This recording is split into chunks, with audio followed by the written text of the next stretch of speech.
Hey, Nathan, thanks so much for joining today. I'm really excited to get this conversation started and had. For those of you guys that don't know Nathan, Nathan leads Ministry Solutions. He helps the largest churches in the world with their strategies. It started as real estate. Now it's expanded to digital. I don't know about digital NFT real estate. We'll have to ask him that later, but maybe everything else. And so he's got a really great picture on the strategies that the largest churches are using to grow. And something that's been really, really cool that I'm really excited for our audience to hear about is these two case studies that you did. One of them was on Target and the other one was on Amazon, and quite a bit of other different brand strategies as well, and their hybrid approach. So, everybody knows Target does a really amazing job at both hybrid and, at the hybrid experience. So in person and digital, which sounds a little bit like what churches are trying to figure out. And when I read through the case studies, just was so impressed by the strategy, by the amount of information that we can learn as a church. And it really opened up and gave a lot of guidance on how to frame this discussion. So I would love if you could just give a quick summary of both of those studies, and then how do they relate to the church? What can we learn? Oh yeah. So just a curious person. And so when COVID hit, as you mentioned, we had been working with buildings and finance for years, and we had seen kind of this trend towards more use the word hybrid or flexible or multi-channel, whatever the word is, that people were engaging with the church in different ways than they were before, and digital was the biggest influence on that mainly. Um, so when it hit and you hear this big conversation now, right? Are we going to be the Amazon church, or are we just going to wait until, things come back to normal? And it's, hearing back to normal was, man, I don't know that we're ever going to go back to normal. So a couple months into that, I was curious and I wanted to know why, when Amazon and the Amazon effect came into retail 15, 20 years ago, why did Home Depot and Target and Walmart go up and to the right, and Sears and JCPenney were just annihilated? What happened? What was the difference? And so what was so interesting in the case study was it was obviously heavily involved with the digital experience. Both Target and Home Depot were adversely affected by Amazon's market share, and they both decided to take them on. Not at their own game, though. And this is what really stood out to me was all of these big retailers who made these multi-billion-dollar investment in the digital platform. Not only did it not cannibalize the in-person experience, every one of those retailers grew their in-store sales by over 600%. And so what the case study proved was digital is not designed to take or to take an in-person experience and commoditize it. It's actually designed to reach new markets and create relevance for the shopper in their everyday shopping life. And that's really, I think, what the church wants to do as well, right? Mhm. Yeah, and something I'll pull out a quote from the ebook that you had talked about. So this one is the data from, and this is actually new data, and then I'll say one of your quotes. So data from the 2019 to 2022 is very surprising to me. So although millennials and behind them Gen Z are known for declines in religion, going to church, that's kind of the, I don't know, back of the hand table conversation. Right. So actually the data showed that, since the height of COVID, everybody's increased attendance, whether that's hybrid, with the exception of boomers, which is pretty interesting. They're the only ones that had a decrease, and they're the ones that aren't going to do, digital products or digital adoption. And so, I suspect the answer why, and would love to just get your thoughts on that. And the quote, tying this to Home Depot is from your ebook is, Home Depot is not an anomaly. Walmart, Target, Macy's, all retail brands heavily focused on driving foot traffic have adapted to unique online shopping experience and now are in the top 10 largest online retailers in the country. However, not one of these three brands sees more than 10% of its revenue from online sales. But all three companies have been increasing in profit and stock value since the adaptation to an online marketplace. So I think combining those two ideas is really interesting. Tell us more. Oh. Well, so the church, and it's interesting as you look at kind of some of the most major movements of the gospel, You look at, when the Gutenberg press came about from the bubonic plague and created the Great Awakening. It was the church. I mean, really, it was putting Bibles in people's living rooms, right, for the first time in history. The first and the second Great Awakening, all these huge movements of the gospel were really about the church getting outside of itself and tackling social issues, but it was not. It was a Sunday morning model that changed, and we're seeing that now. And so, as you saw in the study with Kyle in the Crossroads team, there's 73 million people, mostly in that Gen Z category, that don't look at relationships digitally or in person. They look at it as just a relationship. So as we've just now begun, right, to get outside of ourselves, what we're finding is that there are a lot of people out there that are curious, that are asking questions. But one of the things that digital we have to understand too is that digital is a little bit like 20 years ago, where people could hide in the crowd, right? You go to a 3,500 seat room, and yeah, you're surrounded by people, but it's anonymity, in the group. Digital's a little like that, and I think you're seeing people also dealing with shame. Shame teaches that there's safety in anonymity, and so it's easier for me to engage through an online meeting. But what we don't get that retail does get is, once people have a good experience with a brand of any kind or a church on their terms, there is an innate desire for a tactile experience at some point. What the retailers have done and what we're encouraging churches to do is, let's not continue to take an online service and put it or an in-person service and put it online and call that a digital experience. That's recording a play and calling it a movie, right? How do we uniquely design the digital experience to reach people who would never consider coming into our buildings and asking the question, hey, what are those people dealing with? How do they want to be interacted with? And creating less of a come to the store sale. And that was the big difference between JCPenney and Target, right? JCPenney, the entire digital strategy existed to bring people in the store. With Target, their VP of digital marketing said, for us to be relevant to our customer, we have to stop caring when and where the customer purchases. And ironically, giving up the myopic focus on in-store traffic is what grew it by 600%. Because then the question was more about who is not shopping here and why, and how do we solve that problem? And if we start asking those same questions, we'll see digital as in a different way than we do today. Right, which is super interesting, because what you just said is that even though a lot of the revenue from a P&L line item, where does it come from, does not come from online. Online, and the way that they've seen online, has driven, that's the reason why Home Depot, Target, Amazon are excelling and others aren't. And so, I wonder if that reminds me of anything. So, right now, churches are struggling, right, with their online strategies. Let's not talk about the biggest ones. Let's talk about the average Joe. So, the church of 100, the church of 600, the church of 2,000, the church of 50, right? One point that you made in your ebook is that, it's important that you get people with digital strategies and top talent. Let's talk about people who can't afford that, who are just innovators, who are trying to figure it out, and they're looking at a audience that is a lot smaller than it used to be in 2019. Even though we're seeing data from Barna Group that shows more people are coming, right? That from an aggregate capacity, more people are except for boomers, more people are coming to church than even the height of pre-pandemic norms. And so, I think everybody, it's really easy to blame online, right, when you're a pastor. So let's, and I wonder if JCPenney felt the same in 2006, I think you said, or 2014. There's two moments there. So does online attendance tank in-person attendance? Should we stop streaming online? Should we stop the online stuff, go back to what worked?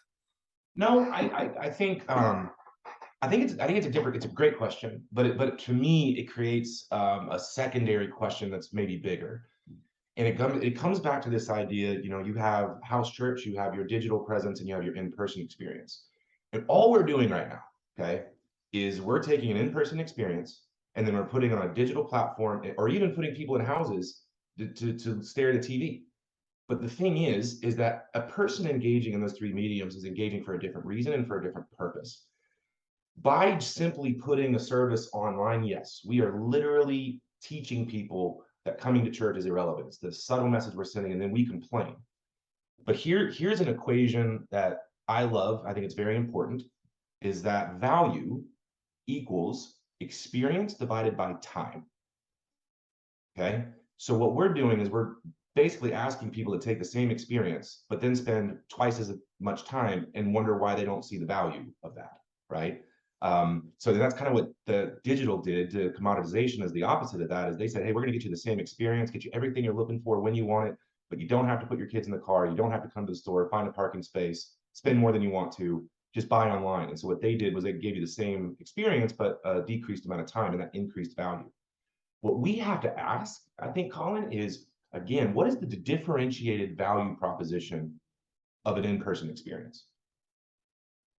Not, Yeah, and not, yeah. And so like we've been working with churches on this when we do what's called a clear path forward to help kind of define these. And it's like, and when by the time someone comes to service, they've already engaged with you online. What are they looking for? And there's really three things it comes down to. They're looking for children's ministry, community, and care. And unfortunately, we don't do enough now. We're still in that pre-COVID, herd them in, herd them out. And you know, people can get the same exact experience on their couch, and we wonder why they opt for that, right? That's not their fault, right? Digital is the same thing. What can we do online that we cannot do in person? Well, one of the most obvious things to think about is the 94% of people in America who don't see the church as irrelevant. How do we use that as a mechanism to get out and get this beautiful message of the gospel out in front of as many people as possible, not commoditize an in-person worship experience? And I think so. Those are some of the questions I think we need to be wrestling with these different platforms. Is what can we use them for uniquely that the other two platforms don't provide? Hmm.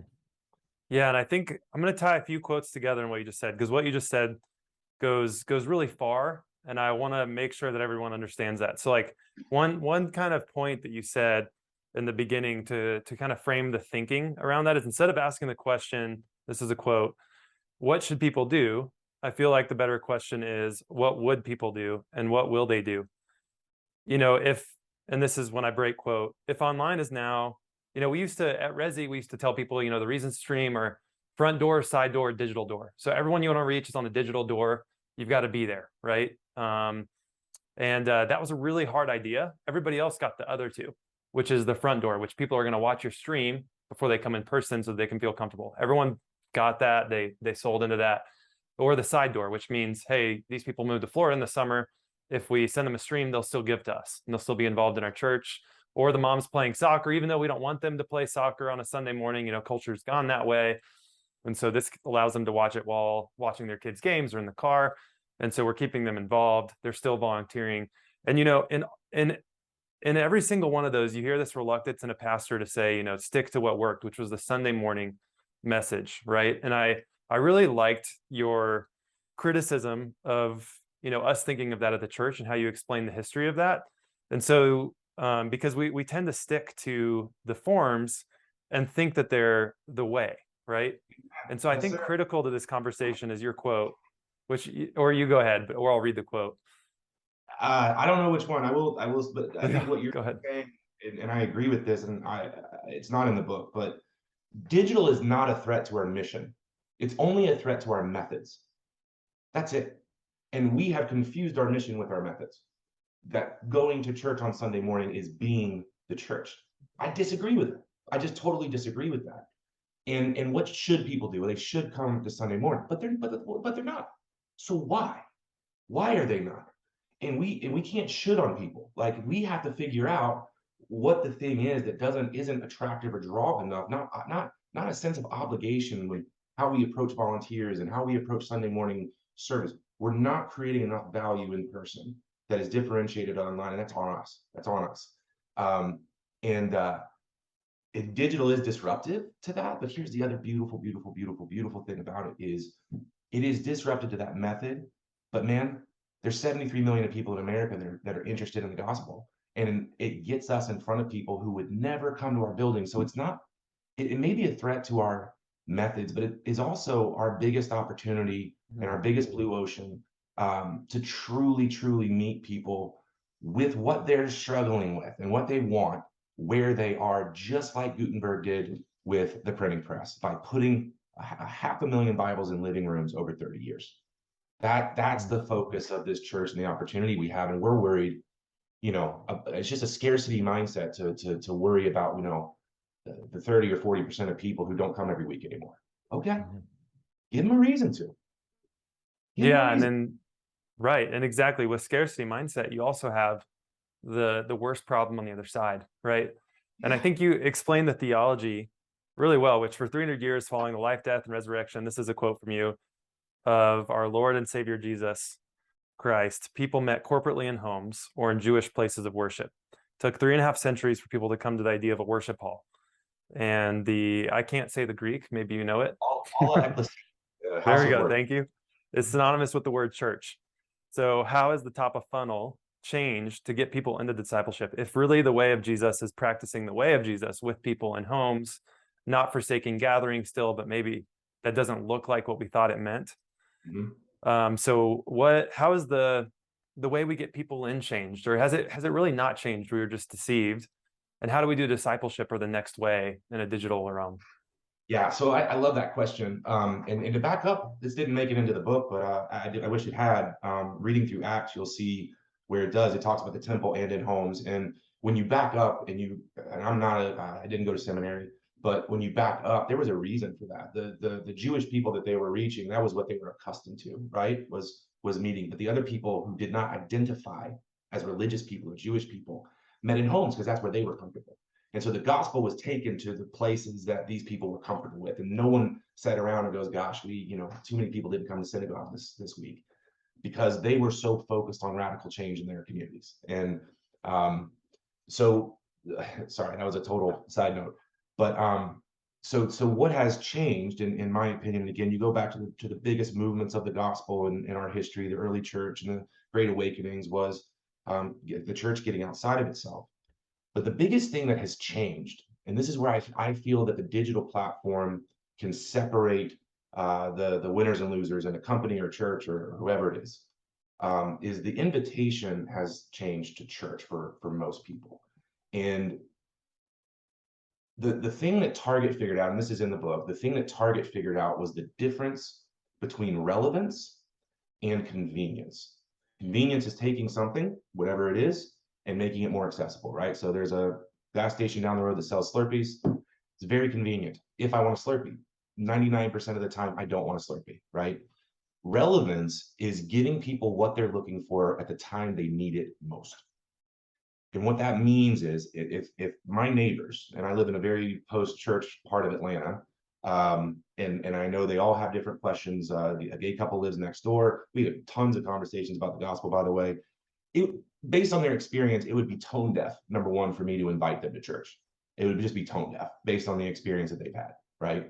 But they're interested and they're curious. And so what I would, and then my other neighbor's dealing with something else. And if I invite them to church this weekend, the chances that the sermon will be about whatever it is they want to know are slim to none. Where digital comes in is we can create relevance, right, by inviting people into communities and conversations specific to the things that they care the most about. And people will want to engage with a church online before they go in person, no different than engaging with a brand online before you go shop in person, because you want to know the offering, right? So I think that invitation has changed. When I send somebody or I talk about my church, I'm not inviting them to a Sunday morning gathering as much as I'm saying, hey, here's something I heard that I think that you would enjoy and that you would find helpful. And their first interaction is always going to be through a digital medium. It is. So does that answer your question? Yeah, absolutely. And I think getting very, a lot of our customers are pastoral, a lot of them are technical. And so getting really specific in the spot of your book where you talked about, basically there's this concept of digital doorstep in person that Target has from the ebook. And they do all three of those well. So I think everybody can get what those are. Digital is, buying stuff online.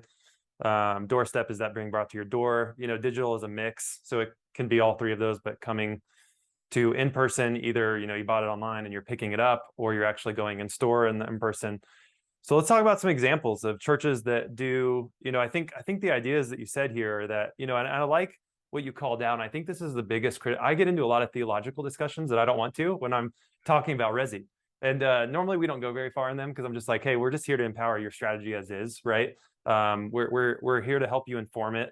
and we want to adapt it over time, obviously, as things work, but we're really here to serve you and serve the church. So even though we have ideas and strategies about stuff, that's not our place for them. Our place is to serve them with what strategy they want, but then also come around them and say, hey, if we can be helpful with tools, resource thinking to make you more effective, then we want to do that. Yeah. And so something that you said that I get a lot is, what's the purpose of the building then? What's the purpose of the building? Is there's this huge what's the purpose of the gathering on Sunday mornings? People watch online instead of coming in. We're giving them permission. And what's interesting about what you said is you agree with that. You're like, yeah, I agree. I agree that we're giving them, by copy and pasting the sermon and putting it online every Sunday and telling them that's the same, that we are training people and giving them habits. And something that digital is probably the best at, subconsciously changing our behavior. And so, Target knows probably better than anyone, Amazon knows probably better than anyone how to change our behavior through habit building products, through, lots of notifications, through, and now even digital is like doing really weird things like testing dream theories and stuff like that of product placements that make you dream about them, which is, we're getting into a weird world there. So Amazing. how can someone as a, way less resource than Target, what are some ideas that they can, tailor their content more for online, maybe instead of streaming out their whole thing, how can they do that? What are ways that we can get on people's doorsteps and make that easier? And what are ways that we can make the in-person more compelling than it is today? Yeah, I love that. So something you said too, is you used the word strategy a few times, and I just want to be super clear. And this brings up, this is a great example of that digital is not a strategy. Digital is a tool. And tools get used within a strategy that comes from having organizational clarity. And it's hard right now because we're just trying things, but without the clarity of who it is who it ultimately is we're trying to reach. And that's what plays into this conversation. I would say, first of all, back up. And that's something that we spend a lot of time with churches on, is backing all the way up to organizational clarity. Who is that person that we are uniquely positioned to reach, or people? Then we can get into strategy. And once we understand strategy, we understand how to apply these tools. And here's the greatest example of that. So when Home Depot and Target identify Amazon as the biggest threat, Home Depot did not become the Amazon of home goods. We said that, right? So both of these organizations discovered, in fact, the VP of digital marketing at Target said, our digital strategy is actually rooted in our local store. And then went on to say, and this is one of my favorite quotes, he said that what we realized is that it is the role of our buildings that will change, but not their value. In fact, in 2014, when they were looking at bankruptcy, closing stores, 5 years later, the announcement was, we're opening 500 new locations. They're just going to look different and feel different because the way we use our stores has changed. And there's a lot that goes with that, but one of the biggest things was they used the digital platform to understand the buying habits of the people around those locations, so they know what to keep in inventory. And I know that's a lot to think about, but like, man, imagine if we were using digital to figure out the needs of the community around all of our locations, right? Or engaging people in acts of service and using the building to aggregate people or to pull them into those types of non-Sunday morning serve day events, other things. So there's so many possibilities with this. One thing I think that we could do better on Sunday morning is, if people are coming for community and connection, we should look at spacing out services, and we should look at opportunities to bring in food trucks or create an after service environment that's better than the fishbowl that we call the next steps room, right? Where only if it's your first time, we'll put you in a room with some people wearing our shirts, and they'll high five you whether you like it or not, but after that, good luck. And so I think the in-person experience we could change a lot. And I think digital, to your point, here's another question, is if we stop looking at Amazon Church, and I say that with in all respect and love for the Mike Todds and the Stephen Furticks of the world, we sometimes think that like we're trying to get our message out in competition with some of the, most gifted and unbelievable communicators in the world. That's not the game plan. Your church strategy is rooted in creating relationships in the community around you. It's not a broadcast play. It's not. And if you look at it that way, whereas it's an opportunity to engage with people, it'll change the way that you use digital You'll have more opportunities to connect with people, not less. But it's not about broadcasting. One of the notes that we make in Target, and I this is the thing I think we have to consider as a church. Everyone is basically thinking of digital as a broadcast where we're trying to take our message directly to an audience. And I think that's a miss. So in business, we would call that a B2C play, a business to consumer play. I don't think that's the right approach. I think one of the best uses of digital, and we see this with some of the larger churches we're working with, is more of a B2B play. That we could use digital as an opportunity to better equip our existing people for the work of the gospel. One of the things that Target said was the biggest part of their strategy. The biggest part of their strategy is we want to make Target a part of people's everyday shopping experience. That was the goal. The headline goal, everything revolved around the idea of being a place that you would want to shop every day, because people don't make lists anymore. They don't go to stores on weekend. They shop every day. We want to be that resource. What if that was our goal as a church? Instead of getting people to a time and place, which is, by the way, if you think about it, churches and movies are and concerts are like the only thing left where people only can consume something at a time and place. What if we got away from that and the strategy was, how do we make the gospel a part of people's everyday life? That to me is the biggest opportunity with the digital platform. Mm-hmm. Yeah, and there are, I think it gets really scary when people look at, the Target app and, there's billions of dollars that went into that likely, and different things like that. And so just like tips for a small church, there's training your people, right? Having curriculum for them to do really great training at home is an idea that you and pastors have given, right? And really doubling down on that. And so the environment that they come in, is engaging, is something that they can do with people. I think that's one of the reasons, this different discipleship paths and have been so successful around the world during COVID. Different things like Alpha, they just reached tons and tons of people just because it's simple, engaging questions that are authentic, where you can gather people together. And I think one of those things that we're noticing at Resi is that people are starting their campuses again, and the ultra large churches are launching new ones, but most other people aren't. And so there's a little bit of a scenario, I think, that where the tail wags the dog, in that, hey, we've leaned really heavily on these really big buildings, and now we have to pay for them, and our giving's down a bit. And I know that it's probably way more effective to have, and you talked a lot about this, that none of the churches that you've worked with over the past however many years, recent years, have built auditoriums bigger than 1,500 seats.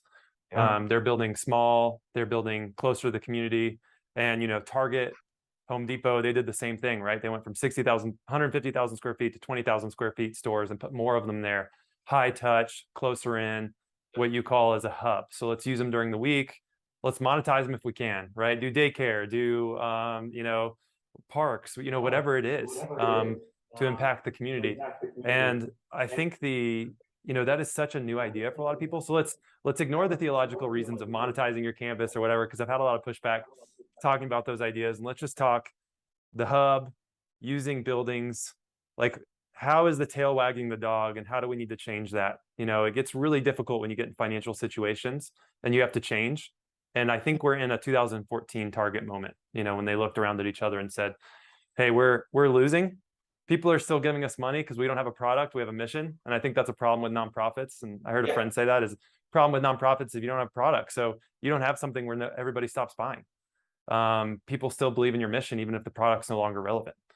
And so I think we're in a situation where the product is oftentimes no longer as relevant, and we can create a much more relevant product that's speaking about it in the wrong language. And so I would love if you would, give answer to that. How do we need to think about our campuses, about multi-site, and about using, the whole concept of where is our tail wagging us? So I'm a private equity guy. Part of my crazy story is I was the person that swore he'd never go to church, and I became a Christian through the digital pathway. So this is obviously very personal to me because I've been that person. My mentor invited me to church for years and years and years, but my first experience with the gospel was a DVD series by Andy Stanley. My second experience was a home church gathering thing, then a small group, became a Christian, and then went to the building, right? So like, I know how that feels. And so our building, what's one of the things that's interesting to me when I started working with churches, and again, I was in commercial real estate. So came over and I said, wait a minute, you guys spend how much on buildings and they get used for 4 hours a week? That just seems crazy. And what we're seeing now is opportunities with costs going up and everything else to my heart on this is really twofold. One, when the church became alla ecclesia throughout the entirety of the history, the church was not just in the center of the town. It was the center of the town. It was the hub, the center of activity. It's where everything happened, meetings and everything else.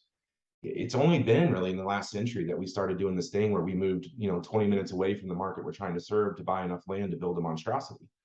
It's just stupid.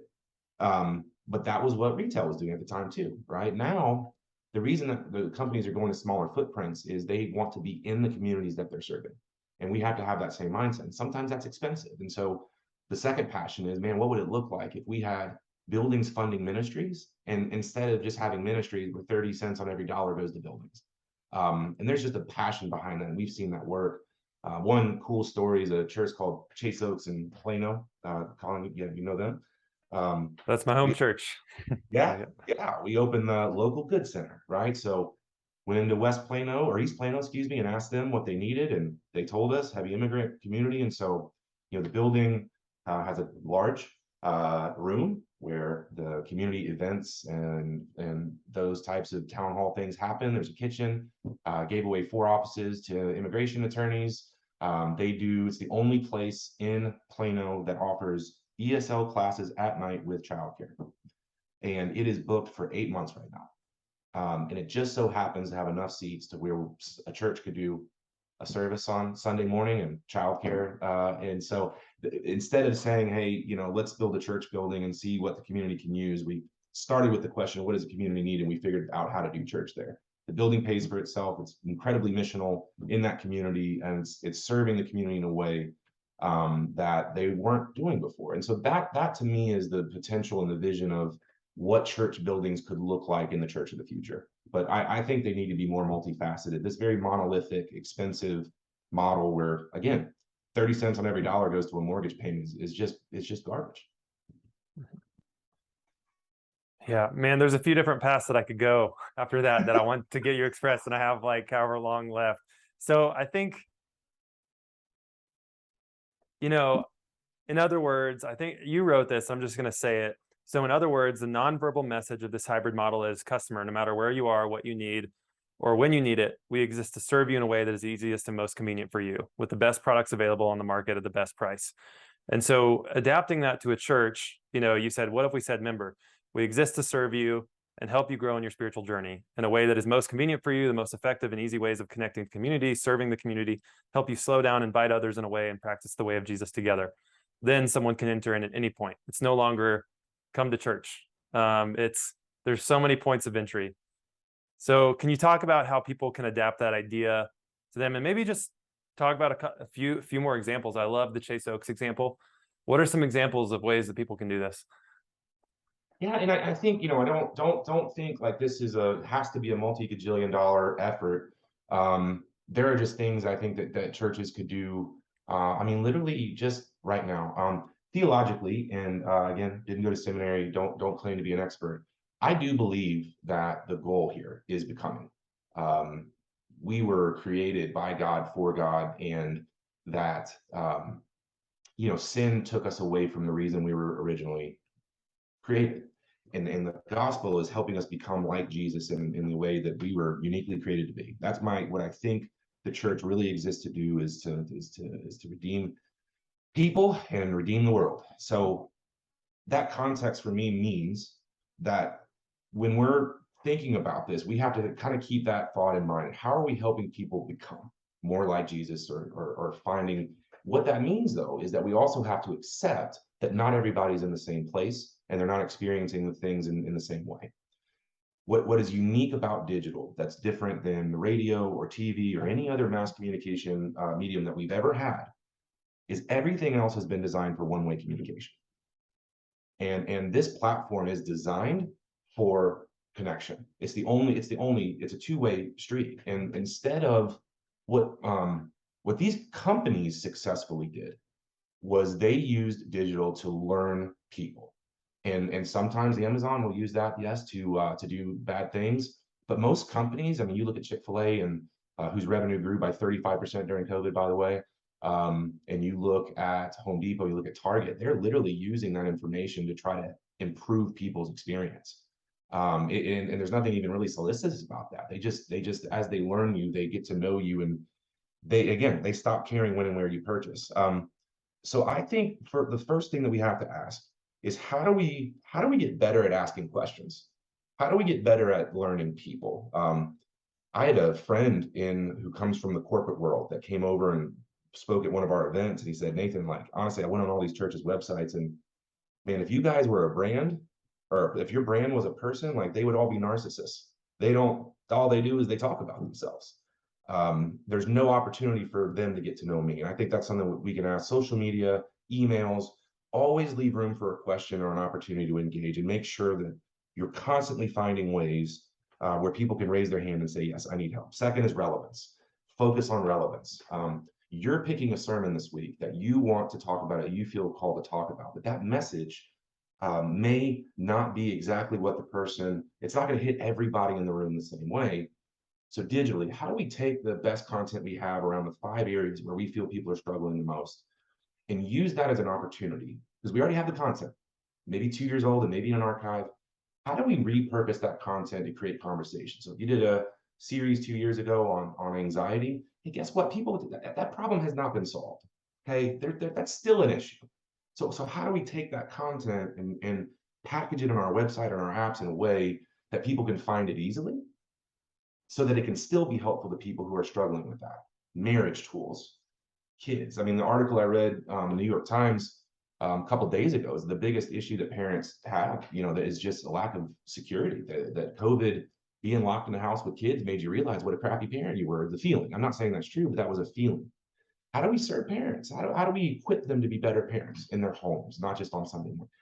These are the things I think that we need to be thinking through, that retailers are thinking through. And that's why they're selling $85 billion a year of perishable goods, and we're having a hard time introducing people to the imperishable message of hope in Jesus Christ. So that's what they're doing that we're not. Yeah, and I think this is part of the reason why things like Alpha, there's also a great ministry called Practicing the Way that I'm a big fan of, which John Mark Comer does, which they have pilot. I think it's thousands of churches are piloting it, but it's kind of the next stage of Alpha. Even if you don't agree with those things, like the principle is true, like create your own, or use your own denominations of, people want, and, whatever their need is, right? Becoming a better husband, becoming a better man, how to live life to the full, how to change your desires to where they're more righteous in line with God, right? Everybody wants that. And they've come to the buildings, realize that doesn't work for them, right? And so we're asking the question of how can we get people back in the buildings when they don't see the value in it? And I think, how Target saw this was really, really smart. And so it's kind of interesting because I'll read the quote, but I was at the Walton School of Business probably about 5 years before like Amazon started really dominating Walmart. And pretty much every digitally forward person could see that, right? Yeah. And so we were asking the questions of like, Walmart, you really stink at online, right? And they've turned it around a little bit different now. And the reason why is because, okay, when someone shops online, they don't see Oreos that they put in their thing. They don't see toys that they put in their thing. You mentioned this, and there's so much fear. And so Walmart was very reluctant to innovate until, arguably it was too late. Amazon took so much shopping share from them online. And, we hear the same thing in the churches, right? The same exact thing. And so, Target doesn't see, I'll read this quote, Target doesn't see this offering, which is the digital offering, as a funnel where the in-store experience is the end goal. And the digital platform is the primary tool to move customers into the store, what we would call the front door of your strategy. Does this happen as a natural byproduct? Absolutely. The numbers actually suggest with every hybrid retailer that a good digital product grows the in-store revenue by 400 to 500%. That's the difference between the JCPenney's, the Sears, and the Walmarts from the Amazons, the Targets, the Home Depots. Right. The answer, when our church is at its best, we're sparking something different something deeper in our people. That means we have to compel people to make us a part of their everyday life. So the goal changes. The biggest Goals. takeaway from this, Yeah. is a focus on flexibility is the key to create relevant experience. What does that mean for a pastor? You nailed it, man. Like so JCPenney and Sears just burned to the ground because their goal was to get people to come and shop in the store. Home Depot, we didn't talk about this, and it's in the Gutenberg Amazon book. But man, this was fascinating to me.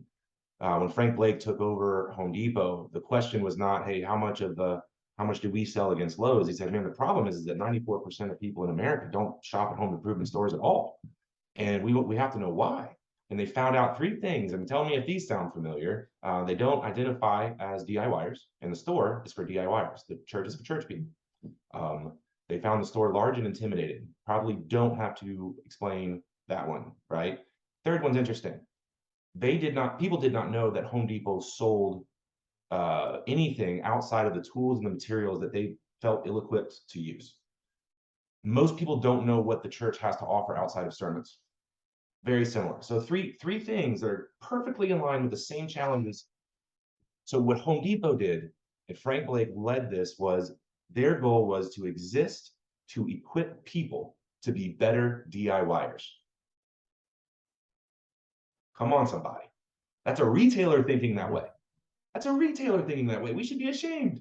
In the retail world, the thought behind that is that helps us target the 94% of people who aren't shopping at any home improvement stores.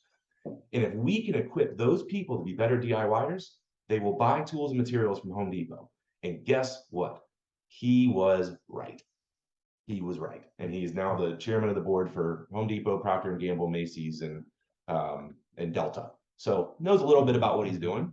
But so to put it like in different words that are maybe, so Home Depot, all of those people, 15 years ago looked at us as robots. They need to come to the store. They need to convince us based on our desires to try to take advantage of them and do them.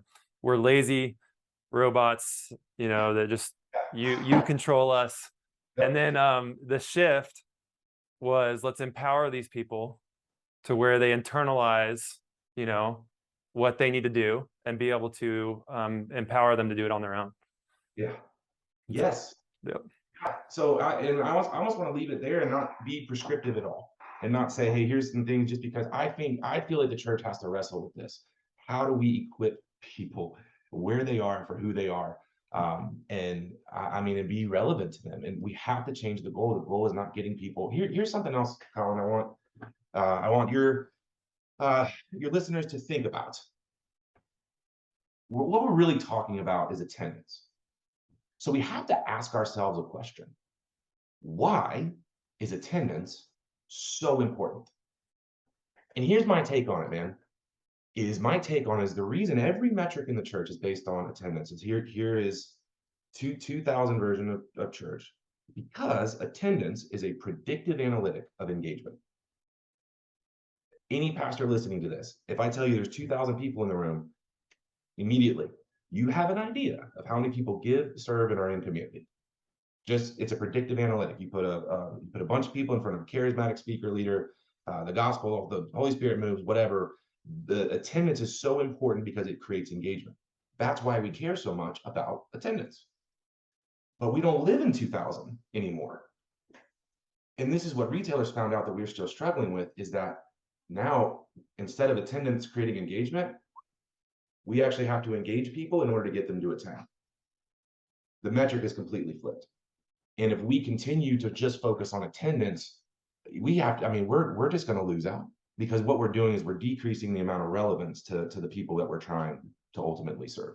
We're trying to get them to do something that we want them to do versus asking the question of what they want from us. That's what's wrong.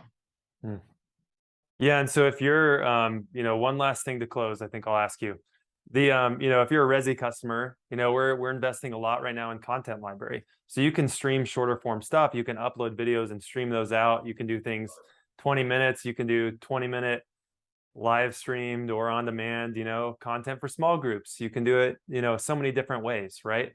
And, content library means, just cutting up different things and posting those online and making them have playlists so that when someone watches something about marriage, they just keep watching, right? That's how people consume digital tools. But they can't be 45 minutes. They've got to be 2 minutes. They've got to be 5 minutes. They've got to be really short. When you're in the backstage in the green room, film yourself, go live on Instagram, Facebook, whatever, and talk about, the people around you and the process you're praying through before church, how you're praying for them, more authentic types of content, right? I think let's talk about feelings to end it. And Okay. so, 40% of these people are about to quit and that we're talking to, or whatever the stat is, it's pretty high. And, I get that. I think we all know, and or me and you for sure are close to pastors in our lives that have a really hard time. And, I think part of that reason is it's really easy to feel like a failure and be angry when so much is changing. And when you're looking at a room and you used to be measured by, how many people in a room, and all of a sudden there's not that many people in the room and you're getting tons and tons of criticism. And so how can we, what would you say to that pastor that feel, when they hear this, maybe they just feel like more of a failure. They hear it and they think this is so much more that I've got to wrap my head around. I'm already overwhelmed. It doesn't feel like freedom to me. It feels like just more work. First of all, man, like truly to everyone listening to this, the last couple of years have just been so unbelievably hard. And the fact that you're still here, the fact that you're watching this and have a desire to be introduced to new ideas, and that this random guy that Kyle invited here to interview today might have something good to say. I mean, just the fact that you're on here says a lot. Something Kevin Penry at Life Church said that I believe is that there is certainty in God's promise, just never in his process. And right now, just another quote I saw the other day is that God is deconstructing the church we made for him, and reconstructing the church that he made for us. And we are in a process of change right now. And so I would say to you, first of all, you're not alone. There's so many people out there right now trying to figure this out. You're not alone at all. And genuinely, like, the work you're doing right now is so unbelievably important.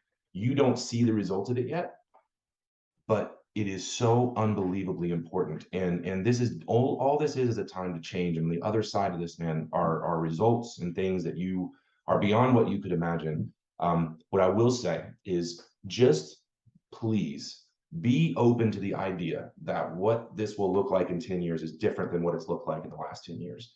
And if you can be open and malleable to where God is leading the reconstructing of his new church, and you're a part of that, man, I think right now you have that picture, right, of Jesus looking out at the harvest and just being sad because he said the harvest is plenty and the laborers are few. And all you got to do is raise your hand and say, I'm in.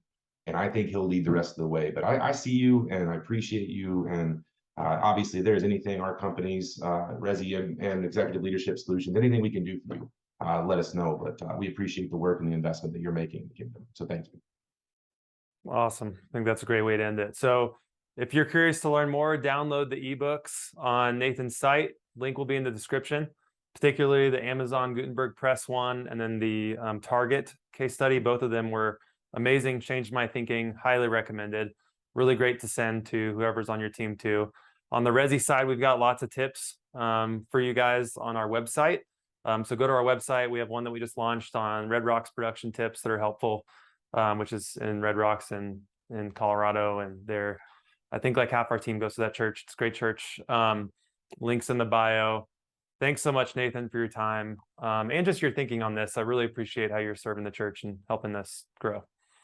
Same, Collin. Thank you guys so much. This means a lot, and love working with you guys. So thank you.